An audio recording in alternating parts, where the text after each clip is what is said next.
toute la vie de la F1, tous les grands prix sur Facebook, page News F1. Première question assez banale, comment as-tu découvert le sport auto?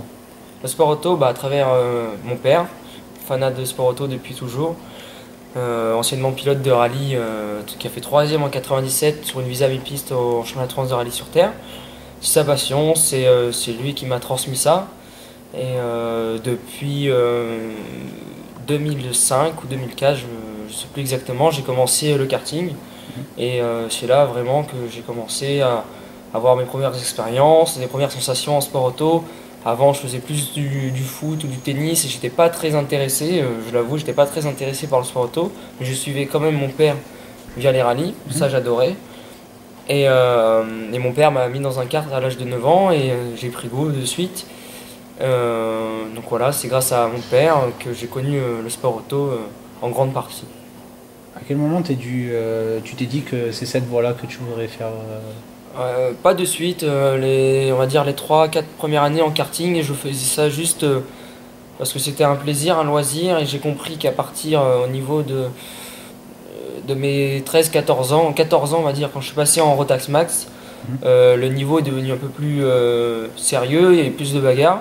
Et là j'ai commencé à prendre goût aux karts, à la compétition, et j'ai été motivé et structuré par l'équipe Sonic Racing Kart qui m'a soutenu durant toutes mes années de karting. Et là, j'ai vraiment pris goût à la compétition. Et j'avais pour objectif de prendre l'expérience, de terminer les courses. Bon, je terminais pas énormément de courses à l'époque, j'étais un peu trop déconcentré durant mes week-ends. J'avais pas l'encadrement pour... et même j'avais pas le mental qu'il fallait pour faire des bons week-ends de karting. Et malgré que j'étais bien entouré chez Sonic Racing Kart, voilà, il fallait que passion, tu vivais ça. Voilà, c'était ça. Et j'ai eu un déclic au fur et à mesure quand j'ai commencé à être dans le top 5, dans le top 3, à faire des podiums et puis après à gagner. Là, oui, quand j'ai connu la victoire, c'est sûr que là, je me suis dit, ouais, c'est ça qu'il me faut. En fait, je vais dire, c'est une passion plus du pilotage que du sport automobile en général, que de l'automobile. Je ne suis pas passionné, je dis clairement, je connais pas toutes les catégories qui peuvent avoir. Toutes les catégories, peut-être pas en sport auto si je me connais bien, mais dans l'automobile, je connais pas toutes les voitures. Ça, je m'y intéresse pas. C'est pas ça ma passion. Moi, c'est vraiment le pilotage. Voilà, quand tu es derrière un volant, ça, ma passion, c'est vraiment le pilotage. Et après une petite carrière en karting, tu es passé au championnat de France F4 en 2011.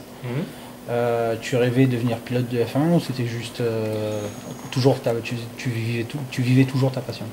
Alors, j'ai rencontré l'Autosport Academy durant ma dernière année de KF2 au Mans, où j'avais fait un bon résultat, une belle prestation, et ils m'ont proposé de venir chez eux pour, dans le cadre de l'Autosport Academy, dans le cadre du championnat de France F4, de faire un sport-études, c'est-à-dire que lier mon sport, donc l'automobile, à l'école. Donc je suis parti en 2011, je suis allé au Mans, au lycée Sud, comme Antoine, comme Pierre Gasly. Voilà, j'ai suivi le même cursus qu'eux. Et là, de suite, je me suis réellement beaucoup plus impliqué une fois que je suis parti de ma famille, parce que c'est la première fois que je quittais le cocon familial. Et là, j'ai pris goût. Voilà, déjà partir de chez ses parents, ça m'a rendu plus autonome, plus mature, et j'abordais les courses plus sérieusement. Donc parce que j'avais l'encadrement de l'Autosport Academy, et voilà, donc je pense que c'était une belle année. Après, il y a eu des très bonnes passes comme des moins bonnes passes. Voilà. Première course de l'année, première victoire. Voilà, j'ai grande. Qu'est-ce que ça fait de première victoire en F4, voilà. De gagner la toute première course du championnat. Alors, c'est ma première course en sport automobile, parce que le karting, ça reste une catégorie karting. Dès ma première course automobile, je gagne et c'est vraiment extraordinaire, quoi. Sur le coup, évidemment, les larmes sont venues, je voyais tout le monde heureux, je ne comprenais pas trop ce qui m'arrivait. Et c'est une sensation exceptionnelle, quoi. Cette première victoire, je m'en rappellerai toute ma vie. Je regarde souvent les images et tout, et même j'étais un peu plus jeuneau, tout ça, un peu plus fougueux. Même dans mon discours, voilà, c'était assez marrant. Et du coup, franchement, Je regrette rien à ce moment-là, mais c'était une première victoire en sport automobile dès la première course. C'est génial, c'est génial. Puis finalement, tu termines 6ème du championnat avec 2 pôles, 2 meilleurs tours en course, 1 victoire et 3 podiums. Ouais, c'est pas mal, c'est pas mal pour une première année en sport automobile. Après, bon, je finis 6ème, donc il y en a qui ont fait mieux. Oui. Pour leur première aussi. Mais bon, je retiens que du bon. Ça m'a permis de mûrir sur certains points, sur ma préparation en course, sur l'abord des médias, sur la communication, sur plein de choses. C'était des points positifs. Mais bon, les résultats étaient présents. Je me suis fait un peu remarquer aussi dans le milieu du sport auto. Ça m'a permis de rencontrer des belles personnes. Non, je regrette vraiment pas cette année en Autosport Academy. Après, il m'a manqué peut-être un peu de budget pour rouler à côté, pour m'entraîner, pour me perfectionner. Voilà, ça reste quand même une série en monoplace. C'est la série, la F4, ça reste la série la plus abordable en monoplace. Mais si vraiment tu veux rouler et te perfectionner, il faut se permettre de rouler avec l'Autosport Academy durant les séances d'essais privés, mais ça a un coût que je n'ai pas pu me permettre. Ou alors me rouler en 2 litres, parce que l'année d'après c'est la 2 litres en World Series. J'ai fait un roulage, oui, mais après il y en a d'autres qui roulaient à côté, mais je ne pouvais pas me permettre de faire ça. Voilà. Et Gasly, Pizzitola, Vaxivière et Aurélien Panis faisaient partie de ta promotion. Ouais. Tu as gardé des contacts avec eux ou pas? Réellement, non. Enfin, ils sont très loin. Personnellement, non. 3.5. Voilà, ils sont dans une autre discipline, dans un autre monde même. Ils ont bien réussi, ils ont eu les moyens et ils ont eu raison de continuer. Si tu as les moyens, je vois pas pourquoi. En plus, c'est des très bons pilotes. Donc, moi, je suis très fier qu'ils aient continué. Et de les voir à ce niveau-là, je suis un peu déçu parce que moi, j'ai pris la voie de la monoplace au début. Et de les voir évoluer, de réussir, pour certains, t'es un peu frustré parce que voilà, tu te dis, moi j'étais un peu au même niveau qu'eux et voilà, c'est pas grave, c'est le sport auto, il y en a qui réussissent, il y en a qui réussissent pas. Après, voilà, je pense que j'ai pris des choix ensuite, par la suite, qui ont été bénéfiques et si je suis devant toi, déjà, c'est devant la caméra, c'est déjà un bon signe, donc voilà. Je me souviens aussi que tu avais roulé avec Sébastien Ogier, au Ricard, en F4. Ah oui, c'est vrai. Fait la dernière meeting. Qu'est-ce que ça fait de rouler avec lui alors qu'aujourd'hui il est quand même double champion du monde du WRC? Je sais pas si c'est presque. Bon, c'est fait. Je crois que c'est fait ou presque. Ouais.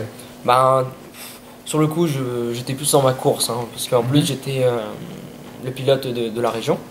Beaucoup de monde était venu me voir. C'était la première fois qu'il y avait autant de monde qui venait me voir et je crois que c'était pas la bonne méthode parce que c'est quand j'étais en relation avec tout le monde et j'étais pas assez concentré, j'ai été trop perturbé par ce monde, par ce fan club qui venait me soutenir. Trop bien faire devant trop de monde. Voilà, et bon après j'ai eu des soucis techniques avec ma voiture, je casse le moteur à l'issue des essais libres. Aux essais chrono, j'ai eu un nouveau moteur, ça a été pas la même performance et j'ai été dans un faux rythme tout au long du week-end. Donc c'est dommage. En plus j'avais bien préparé, j'avais fait 2 séances. Là, je m'étais permis de faire 2 séances d'essais privés, les 2 noms en 2 litres avant, et je voulais vraiment me mettre dans le bain. Et j'ai pas. Ça a marché, la première séance d'essais libres, je fais 2e, mais après, voilà, au chrono, ça n'a pas fonctionné. Tant pis. Comment s'est passée ta transition entre la Formule 4 et le rallycross, justement? Alors, est-ce que tu es passé d'un à l'autre juste après? Alors, j'ai eu la transition GT avant, une année de GT Tourisme en Mosler, en V2V. Là, ça m'a permis déjà d'inclure, d'être dans une équipe privée, de travailler sur la voiture, de connaître les mouvements de caisse, la mécanique entière. On était une bande d'amis, on remontait la voiture à 4, une Mosler qui fait 600 chevaux, une vraie GT de course. Et là, j'ai pu connaître beaucoup sur le réglage d'une voiture. Donc c'était une année bénéfique à ce niveau-là. Après, en termes de performance, on était présent, mais on avait des problèmes de fiabilité à cause du budget qu'on apportait, un budget trop faible pour développer, pour mettre les meilleures pièces. Donc bon, c'était une année transitoire où j'ai pas perdu mon temps. J'ai rencontré aussi du monde, des gentleman drivers. J'ai continué à rouler, donc ça c'était une bonne année aussi. Et voilà, et donc la transition circuit rallycross s'est faite naturellement dans mon cadre privé parce que ma copine, son père faisait du rallycross, enfin fait du rallye, faisait du rallycross à l'époque. Et donc moi un peu le coachais, je l'aidais parce que j'étais passionné de ça. Et j'avais un retour qui était un retour au niveau du pilotage qui pouvait l'aider. Et après par contre la spécificité du rallycross, c'est que c'est mi-terre, mi-asphalte, donc je m'y connaissais pas trop. Mais le principe me plaisait parce que je voyais mon père évoluer dans les années 90, 2000 on va dire, faire du rallye. Et là, j'ai dit c'est la bonne transition, je pense que je pourrais m'en sortir. Et du coup, voilà, j'ai tenté le coup de participer à la première année qu'a mis en place la FORL, donc la Fédération du Rallycross, à la Coupe Twingo R1, dans le cadre du championnat de France junior. Donc c'était la première année pour le championnat de France junior. Et les budgets étaient beaucoup plus abordables. J'étais dans une période où c'était vraiment la crise et j'avais pas de solution au niveau des partenaires, tout ça. C'était l'année dernière. C'était l'année dernière et du coup, j'ai fait avec mes propres moyens. J'ai eu des partenaires quand même qui m'ont soutenu parce que sinon j'aurais pas pu finir l'année. Et donc voilà, la transition s'est faite comme ça. C'est grâce à la famille du côté de ma chérie que j'ai réussi à connaître ce rallycross, la discipline du rallycross. Voilà. Donc l'année dernière, tu as remporté le titre Coupe Twingo R1 et aussi le titre de champion de France junior. Qu'est-ce que ça t'a apporté personnellement et raconte-nous aussi tes plus beaux souvenirs. Alors, ça m'a apporté énormément parce que ça m'a relancé ma carrière de pilote. Dans le sens, j'avais jamais eu de titre avant, que ce soit régional ou national.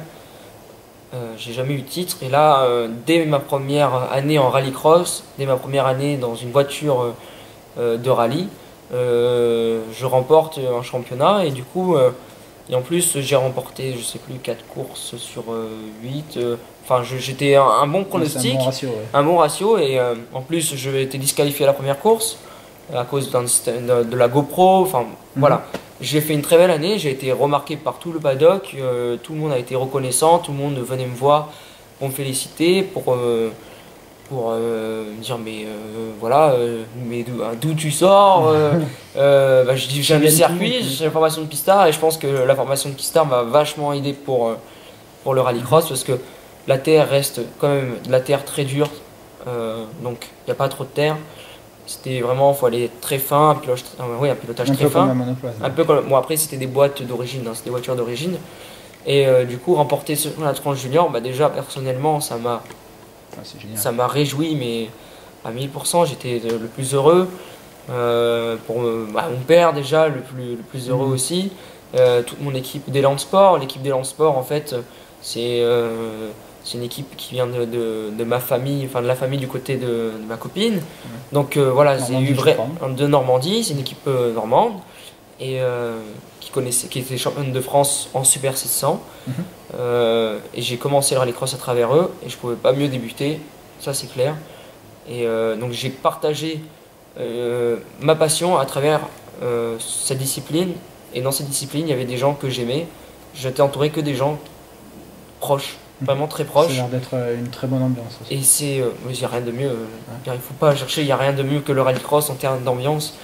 En numéro 1, c'est vraiment le bon compromis, la compétition, les amis, la fête, tout réuni pour passer un bon week-end. C'est très convivial.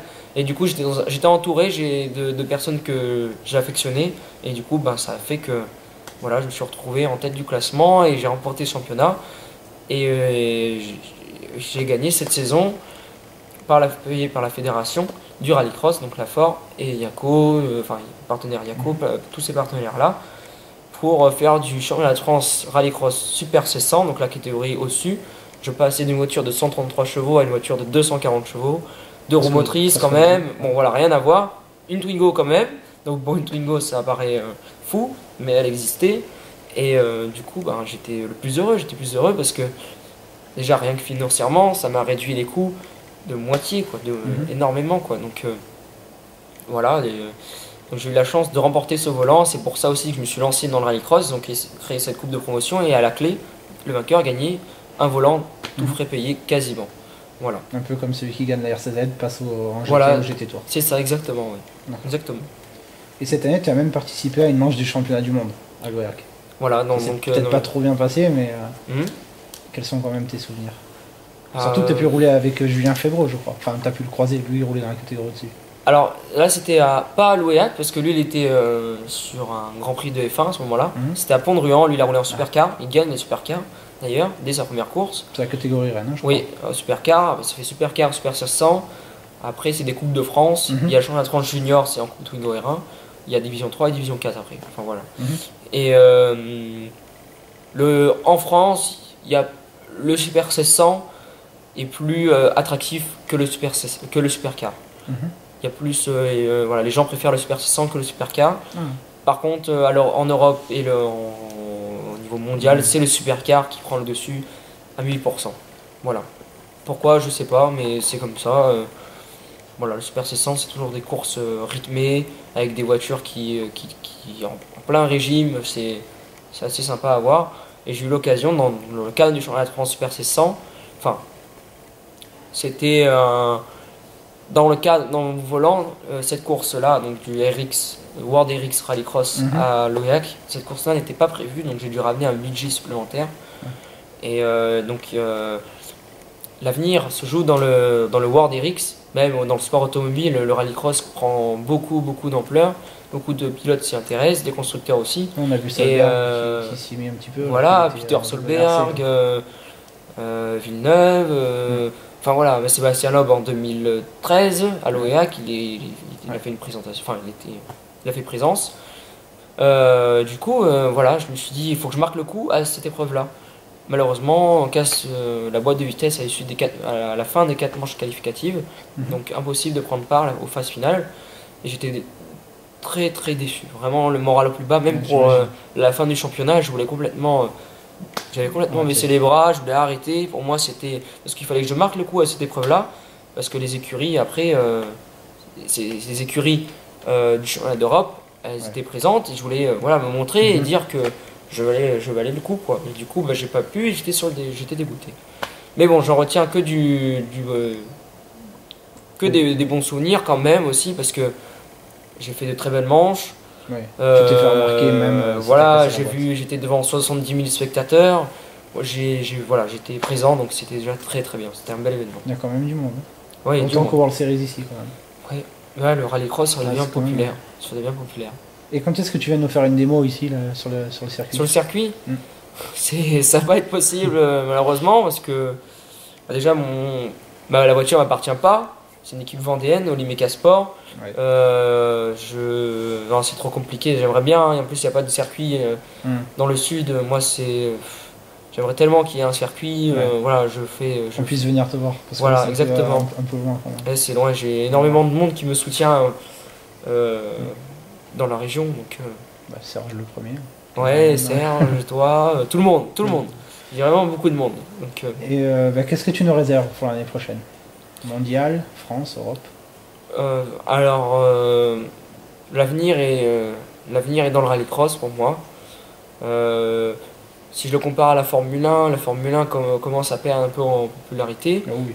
La Formule 1 restera toujours la Formule 1 quand même. Oui, mais c'est beaucoup moins. Mais c'est beaucoup moins populaire, c'est des courses pas assez attractives. On dirait le Mans en 2 heures en fait. Voilà, c'est ça. Et alors que le rallycross, les formats de course, c'est idéal. Ça rappelle un peu celle du kart quand même. Aussi, voilà, c'est ça. C'est très spectaculaire, c'est du show, il y a du contact. Quand tu te places sur la piste en tant que spectateur, sur les buts, il y a du show. Tu vois toute la piste, tout le tracé quasiment. Donc tu peux suivre la course tout du long. Donc ça, c'est quand même sympa, quoi. Parce que sur les grands circuits, on voit qu'un bout. Et c'est assez frustrant, quoi. Donc du coup, là, tu suis la course de A à Z. Et c'est ça qui fait le charme du rallycross, avec les contacts, les jumps, le tour joker, il y a de la stratégie. Voilà, donc c'est une discipline qui demande à être reconnue, mais c'est en train de l'être. L'an dernier, tu as pris part à ton premier rallye, grâce au rallye du Var. Oui. À la maison en plus, parce que tu habites juste à côté. Oui. Qu'est-ce que ça fait de faire son premier rallye à la maison? À la maison, déjà le rallye en soi, c'est la meilleure discipline en termes de sensations. Il n'y a rien de mieux que le rallye en termes de sensations, même tous les pilotes le diront, je pense. être à plus de 100 km/h, déjà 100 km/h sur des petites routes, entre les arbres, tu vois les arbres tout défiler, enfin tu vois les arbres défiler énormément vite, là tu te dis si tu sors ça fait mal. Bon, on est bien protégé maintenant, mais même en sensation, il n'y a rien de mieux.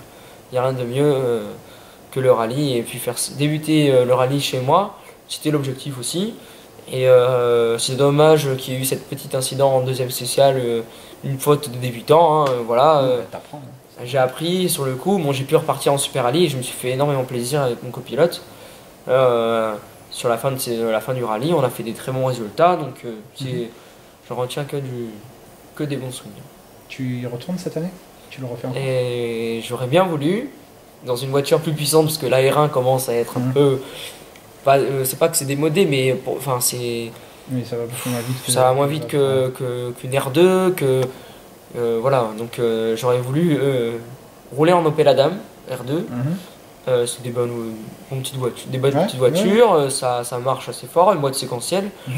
Voilà, mais je vais pas avoir le budget pour, je vais pas avoir le temps pour, donc non, je vais laisser mon père faire le rallye du Var en historique avec la Visa 1000 pistes. Bon, voilà. On le suivra.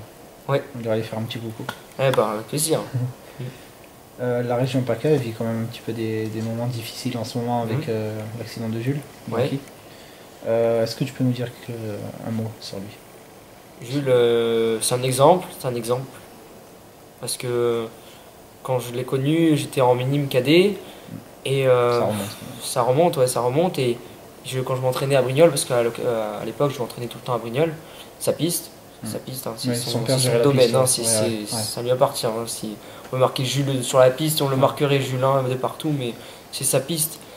Et donc il était présent et tout, même si voilà, j'ai jamais eu de contact vraiment personnel avec lui, j'ai dû lui parler une ou deux fois, mais voilà, c'est pas bien grave, mais c'est quelqu'un de très humble,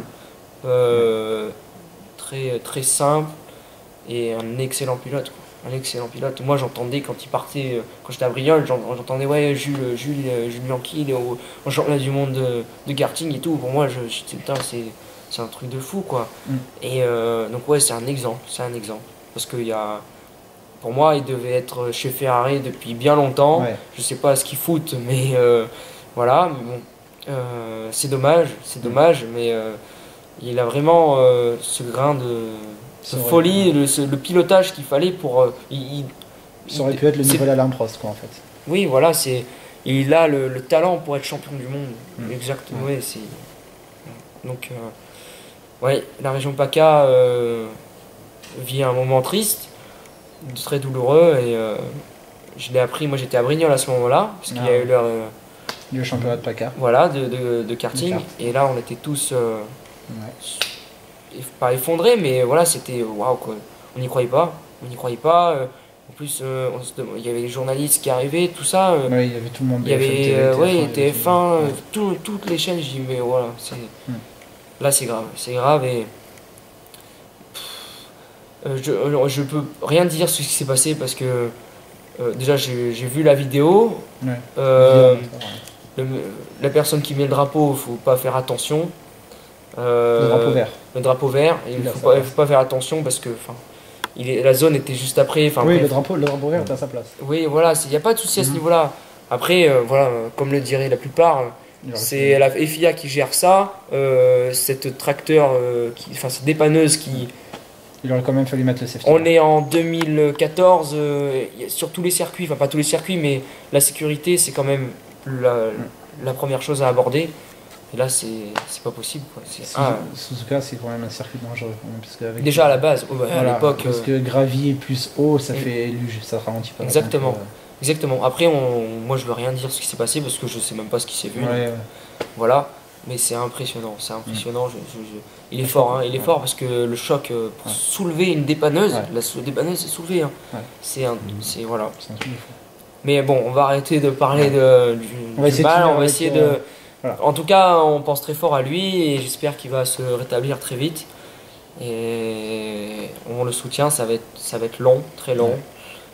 Voilà, j'espère que du bien. On va essayer de finir avec une question un peu rigolote. Je la pose qu'à toi parce que je te connais bien. Ouais, la question rigolote, tu me fais peur là.